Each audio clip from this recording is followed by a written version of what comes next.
All right, so I'm going to do a bunch of stuff with this polar curve to kind of review all of our major topics. First thing, you'll see it says find the derivative. And, let's kind of put my work down here to the side. Remember, when we're finding the derivative, the first thing we should say is that x equals r cosine theta. So for us, it's r cosine theta. And y is equal to r sine theta. So now, when I go to find the derivative, remember I do dy d theta over dx d theta. Be very careful. I always write x equals and y equals. Sometimes I tell students, if you're afraid you're going to make a mistake, start with y equals, right? Write y equals first, but don't get that wrong. Don't accidentally do the reciprocal of what you want. All right, so we've got first times derivative of the second plus the second times derivative of the first. And that would need a little chain rule. It's going to be 4 cosine 2 theta divided by. Okay. Now we're going to do dx. So we've got first times derivative of the second plus the second times derivative of the first. So there is my there's my derivative. Okay, so coming back up here, I guess there's a derivative. Check. Find the slope at pi. So please remember, sometimes you'll be given a point or something. The only thing that we plug into our derivative is the angle. So the r value, if you're given the point 0 pi or something like that, the r value really doesn't matter because the derivative is not a function of r. Okay. Now, plugging in pi, the sine of, it's 2 pi, the sine of 2 pi and the sine of pi are both 0. Okay, so every time, like here, this entire thing, if I can kind of draw on my derivative now, this entire thing is 0, as is this, and now it gets a little scary because it looks like it might be like undefined or something. But now this is 0, because sine is 0, but then this thing right here, cosine of pi is -1. So we've got -1 multiplied by 4, and then the cosine of 2 pi is 1. So the bottom here is -4, but 0 divided by -4 is 0. And you can certainly check that with the calculator. Let me show you how to do that.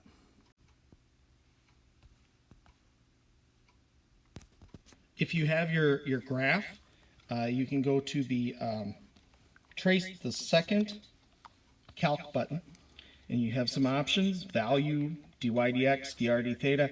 Now, value is kind of nice. That will tell you like where on the graph a certain angle falls and what x and y are. Of course, dy dx is the slope, and dr d theta is something a little bit different we'll talk about at a different time. So I want dy dx, and you'll see it asks me basically for an angle. So I'm going to type in pi for that. You just start typing, and then you hit enter. There it is, dy dx is equal to 0. All right, so moving on, finding the area of the shape. So you'll recall from our previous work, area is 1/2 the integral of r squared. And we need the angles. And it's kind of a default to start maybe thinking, if you want the whole shape, that you're going to go from 0 to 2 pi.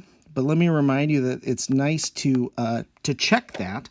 And best way to do that is that ball with tail graphing. All right, so I'm going to graph this 2 sine 2 theta. Notice I put the ball with tail. That way I can kind of track it. It's never a bad idea to check your window. I am 0 to 2 pi. Okay, so when I graph it, You can see 0 to 2 pi, trace my shape exactly once. So I can feel confident in using 0 to 2 pi because those angles encapsulate the entire shape. All right, so I used my calculator to get that answer. There's my 1/2 the integral of r squared. Couple things I would just urge you to get to practice here. Obviously practice using the calculator, but more than that, I put the graph in the calculator. You should not be typing these things more than once. I really would urge you, get in the habit of not retyping the function into your integral. We already put it in, we already graphed it. Reference it using var. All right, so I'm starting off here. I've got the 1/2 the integral. If you go to vars, y vars, and you can see it's got your functions, your parametric polar. I'm going to go to polar because we are in polar mode. The graph I want is in R1. There it is. And then we simply do the squaring. And out here, of course, we would do d theta.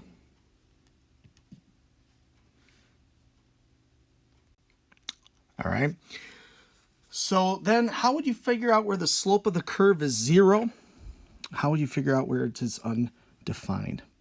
Well, to figure out where the slope is 0, hopefully, I would just urge you, when you see the word slope, you just say, okay, that means derivative.